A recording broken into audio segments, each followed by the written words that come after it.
ಗುರುಜಿ ಹೇಳ್ತಿದ್ರಿ ಪ್ರಕೃತಿಯ ಲಯವನ್ನ ಹೇಗೆ ಹಿಡಿತಾಳೋ ಗೊತ್ತಿಲ್ಲ ಭಗವತಿ, ಆದ್ರೆ ಅವಳಿಗೆ ಧನ್ಯವಾದವನ್ನ ಅರ್ಪಿಸ್ಲಿಕ್ಕೆ ನವದುರ್ಗ ಮಹಾಯಾಗವನ್ನ ಹಮ್ಮಿಕೊಳ್ತಾ ಇದ್ದೀವಿ ಅಂತ. ಮುಂದೆ ಗುರುಜಿ, ಈ ನವದುರ್ಗ ಮಹಾಯಾಗವನ್ನ ಇದೇ ಮೇ ತಿಂಗಳು ಮತ್ತು ವಿಶೇಷ ಅಂದ್ರೆ ಜೂನ್ ತಿಂಗಳಲ್ಲಿ ಕಾರ್ಯಕ್ರಮವನ್ನ ಸಂಪೂರ್ಣ ವರಮಹಾಲಕ್ಷ್ಮಿ ಮಹಾಸಂಸ್ಥಾನದ ಮುಖಾಂತರವಾಗಿ ಮಹಾಕಾಳ ಸರ್ಪ ಯಾಗದ ನಂತರ ಮತ್ತೊಂದು ಮಹಾಯಾಗ.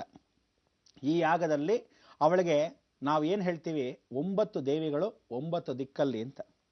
ಪೂರ್ವ, ಪಶ್ಚಿಮ, ಉತ್ತರ, ದಕ್ಷಿಣ, ಆಗ್ನೇಯ, ನೈಋತ್ಯ, ವಾಯುವ್ಯ, ಈಶಾನ್ಯ, ಊರ್ಧ್ವ ಪಾತಾಳಕ್ಕೆ ಸೇರಿ ಆ ಜಗನ್ಮಾತೆ ಮಧ್ಯಬಿಂದುವಲ್ಲಿ ಕೂತಿರ್ತಾಳೆ. ಇದನ್ನ ಶ್ರೀಚಕ್ರ ಉಪಾಸನೆ ಅಂತ ಕರಿತೀವಿ.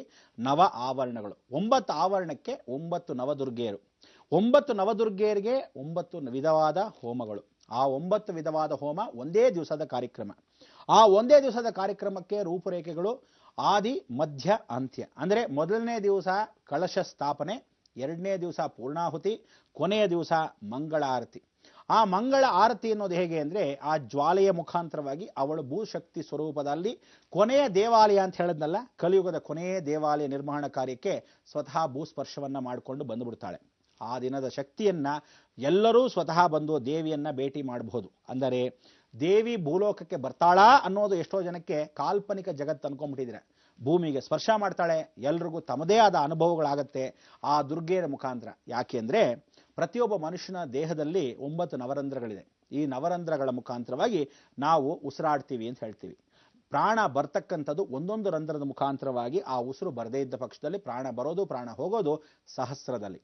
ತಲೆಯ ಭಾಗದಲ್ಲಿ ಹೋಗ್ತಕ್ಕಂಥ ನಮ್ಮ ದೇಹವನ್ನ ಒಂದು ಶ್ರೀಚಕ್ರ ಆಕಾರ ಅಂತ ಕರಿತೀವಿ. ಪ್ರತಿಯೊಂದರೂ ಈ ಶ್ರೀಚಕ್ರ ಆಕಾರದಲ್ಲಿ ಪೂಜೆಯನ್ನ ಮಾಡಬೇಕು ಅಂತೀವಿ. ನೀವು ಅದಕ್ಕೆ ಕಲಿಯುಗನ ಅಷ್ಟಲಕ್ಷ್ಮಿ ಶ್ರೀಚಕ್ರ ಕಾಲ ಅಂತಲೇ ಕರೆದಿದ್ದಾರೆ. ಈ ಶ್ರೀಚಕ್ರ ಕಾಲದ ಕೊನೆಯ ಅಂತ್ಯದಲ್ಲಿ ಅಂದರೆ 2011ರಿಂದ ಪೂರ್ತಿಯಾಗಿ ಇನ್ನ ಉಳಿತಕ್ಕಂಥ ಎಷ್ಟು ಜನ ಇರ್ತೀವಿ ಅವರೆಲ್ಲ ಸಾಧಾರಣವಾದ ಜೀವನ ನಡೆಸ್ತಾರಂತೆ. ಇದು ಖಚಿತ ಸತ್ಯ. ಏನು ಈ ಸಾಧಾರಣವಾದ ಜೀವನ ಅಂದರೆ, ಯಾರಿಗೂ ಯಾವುದೇ ರೀತಿಯಾದ ಸಹಕಾರ ಇರಲ್ಲ. ಅಂದರೆ ಟೈಪಿಂಗ್ ಮಾಡ್ಬೋದು, ಟೈಪಿಂಗ್ ಜೊತೆ ಕಂಪ್ಯೂಟರ್ ಇರಲ್ಲ. ಎಲೆಕ್ಟ್ರಾನಿಕ್ ಡಿವೈಸ್ ಅಂತ ಎಲೆಕ್ಟ್ರಾನಿಕ್ ಟೈಪ್ ರೈಟರ್ ಇರಲ್ಲ. ಫೋನ್ ಮಾಡ್ಬೋದು, ಹಳೇ ಕಾಲ ಟ್ಯಾಪಿಂಗ್ ಫೋನ್, ಠಕ್ಕ ಠಕ್ಕ ಠಕ್ಕ ಠಕ್ಕ ಅನ್ನಬೇಕು, ಮೆಸೇಜ್ ಟಿಕ್ಕೆ ಟಿಕ್ಕೆ ಟಿಕ್ಕಿ ಅಂತ ಹೋಗ್ತಾ ಇರುತ್ತೆ. ಎಷ್ಟೇ ಬಿಟ್ರೆ ಹಲೋ ಅಂದ್ರೆ ವೈರಲ್ ಹೋಗೋದು, ಇದೆಲ್ಲ ನಡೀದೇ ಇರೋದು ಕೆಲಸ. ಇದೇ ನಡೀದೇ ಇದ್ದಾಗ ಕಂಪ್ಯೂಟರ್ ಗತಿ ಏನೋ, ಎಲ್ಲ ಸಾಫ್ಟ್ವೇರು ಸಾಫ್ಟಾಗಿ ಮಲ್ಕೊಂಡ್ಬಿಡುತ್ತವೆ. ಇದಂತೂ ಗ್ಯಾರಂಟಿ, ಸತ್ಯವಾದ ಘಟನೆ.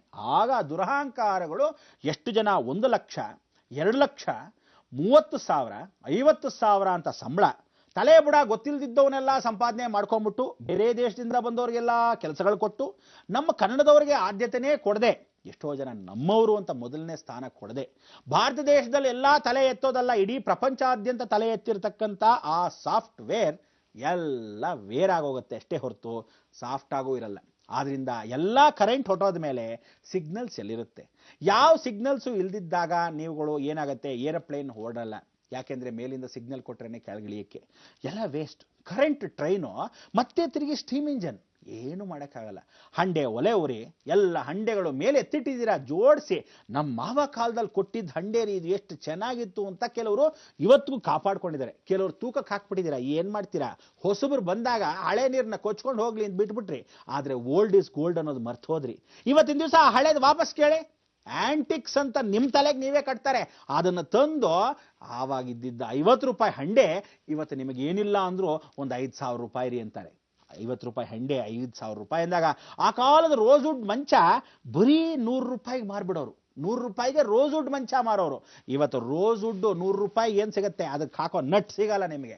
ಆ ರೀತಿ ಜೀವನದಲ್ಲಿ ವಾಪಸ್ ಬರಬೇಕು ಎಲ್ಲ ತಿರುಗಾಲ್ ತಿಪ್ಪಿಗಳು. ಅದು ನಿಜವಾಗ್ಲೂ ನಡೆಯುತ್ತೆ ನೋಡಿ ಆ ಕಾಲಕ್ಕೆ ಅನ್ನೋದಲ್ಲ.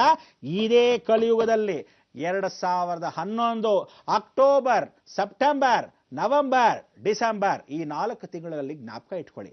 ಒಂದೊಂದಾಗಿ ಕಳ್ಕೊಳ್ಳತಕ್ಕಂಥದ್ದಕ್ಕೆ ಮತ್ತೆ ವಾಪಸ್ ನಮಗೆ ಎತ್ತುಗಳಬೇಕು.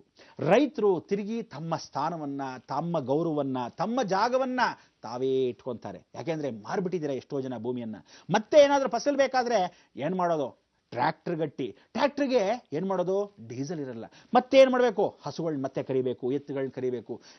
ತಗೊಳ್ಳಿ ಎತ್ತನ್ನ ಹೊರಡಿ ಅಂತ ಹೇಳಿ ಹೊರಡಬೇಕಾಗತ್ತೆ. ಇದೆಲ್ಲ ನಿಜವಾದ ಸಾಧಾರಣ ಜೀವನ ನಡೆಯುತ್ತೆ ಈ 32 ಲಕ್ಷ ಕೋಟಿ ಜನಗಳಿಗೆ.